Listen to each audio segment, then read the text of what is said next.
kind you have to get an exterminator for. Evan, you're so funny. So today, we wanted to talk about a fun activity that anybody can do at Disney World, and it is... Pin trading. Pin trading! As you can see, we both have our lanyards. You can buy a lanyard for about $10. And I have a mini, and you have a... Nightmare Before Christmas. And so, one of the things, we just wanted to give you some tips and just something that we've enjoyed for quite a while doing, and for the past 3 or 4 years. And it's something that any age group can do. And the basic principle is you trade it, take a pin, go to any cast member. They all have pins. They have lanyards, or they have a little satchel that has them on them.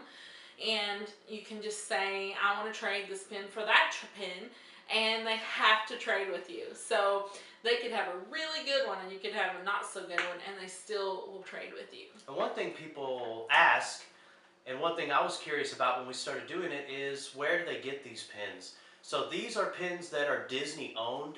So when the cast members get to work or start their shift or whatever, they just grab a handful usually. And one cast member told us that they're just generic pins. They're not the cast members' personal pins. They have no personal connection to these pins at all. They're just random. And another thing to keep in mind is a lot of them have a lot of fun trading pins as well, and it's something they look forward to. And don't be afraid to ask a cast member, because I promise you they get asked a lot every single day. So they're used to it. It's a part of the Disney experience. Yep. Now, the way we started pin trading is we ordered a batch of pins online in bulk, and we wanted, first of all, to make sure that they were official Disney pins. Tiffany, how can you tell? There's a few different ways you can tell if they're like real or not. Well, you want to make sure that it has a smooth edge, and then you want to make sure that it has a Mickey pattern on the back, like a lot of little Mickey heads. There are more tips, and I'm not an expert, but generally if someone says that their pins are authentic online and they have some good reviews, then they generally are. Or you can buy a pin trader starter set at Disney World, and I think they're about $15, and they come with a lanyard and a few pins, maybe $20. Yeah. So another thing to bear in mind is when you get this bulk of pins, some of them might be ugly or weird, or you don't care about them, but that's okay. You're going to get these just to trade. So you go around to different cast members. They don't care what pin you pick off their lanyard. They really don't. They just have fun with it. You can get whatever you want. We also found out that cast members that have green lanyards, they will only trade with kids that are ages 3 to 12, as we understand it. Yeah, and as you know, we don't have kids, so we haven't really tried that out or looked for that, but it's always something that we've read, and they're supposed to have the best pins ever.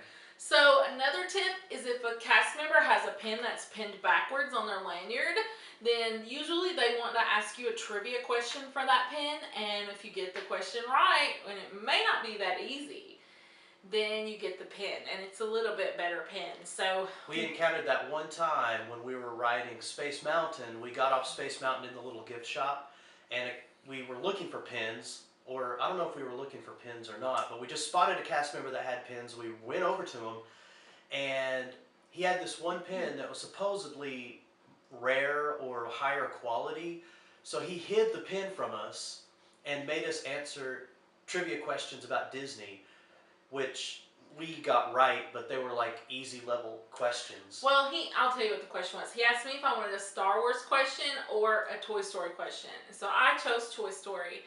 And he said, what is the thing that all the little aliens look up at and kind of worship? Like, what's their... In Toy Story. In Toy Story. And so I knew that it's the claw.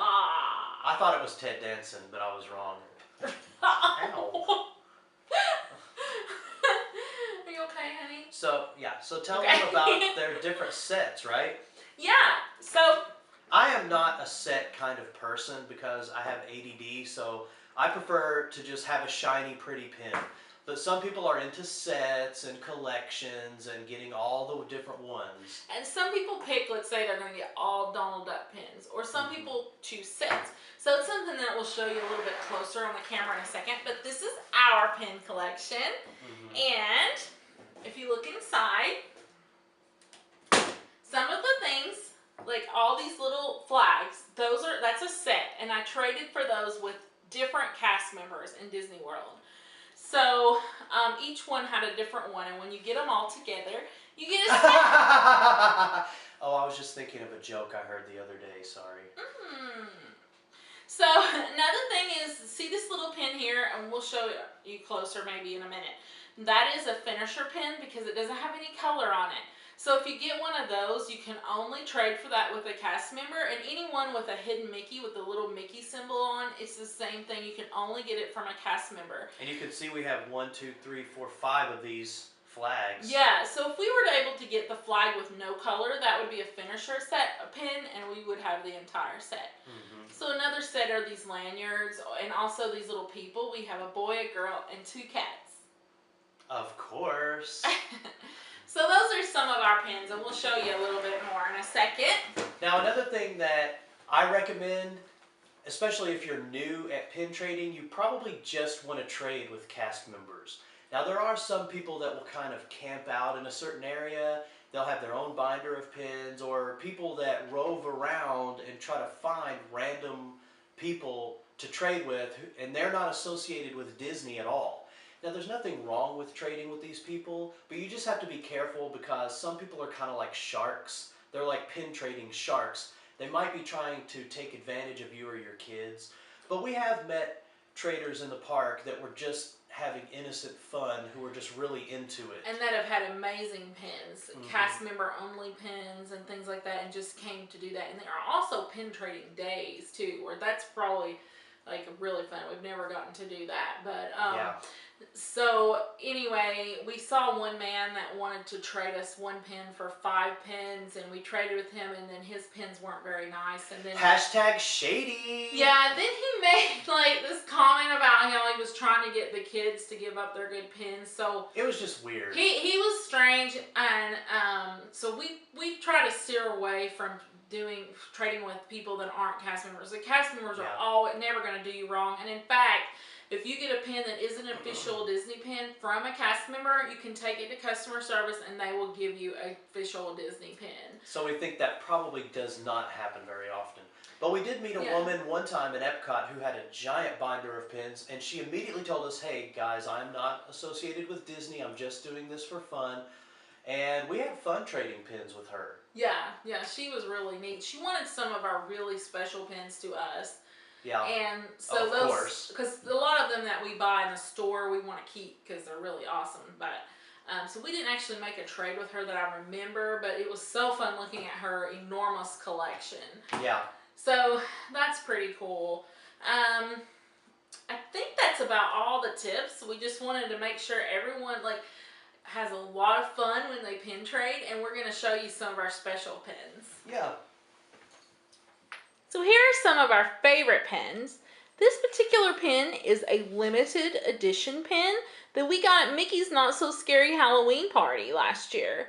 You can buy limited edition pins in the Disney Trading Store, and they're pretty special. This one came from New Year's Eve 2014 to 2015, and it's also limited edition, so they're a little bit more collectible. One of Evan's favorite, Captain EO. Right, Ev? Yep, and I love this Pop Century one too. Some of the ones that you'll find are animated like this. So the back, wait, how does it work? Oh yeah, so Pop Century has different sections of the resort, so you can turn that around. You know, that's kind of neat. It's animated. Yeah. My very favorite pin is Indiana Jones. I'm not sure if you can see that really well, but I love him. He is so cool. And actually his little boulder turns as well. Cool. Yeah. So he's pretty cool. And another one that people ask us about a lot is the grape soda one from Up. Apparently that one's kind of hard to find, I think. It's really cool. And I love our little family. Mm-hmm, me too. See? And there's the Mickey Star Wars, you know, the lightsaber one there too. Yeah, and he traded for that one. I remember that. Yep, me too. So, with a cast member. Mm-hmm. These little pins are something to consider because they're kind of collectible. You can only get them from cast members, from what I understand. And they're from an old, something to do with Florida and Disney I'm not 100% sure the story. I can't remember. But also, we like to get pins like this. Special event type things. Yeah, when you come into the park, a lot of times they'll give you whatever movie is like, you know, coming on, and so we've collected it. Well, everybody, we hope you've enjoyed our pin trading video. Thank you so much.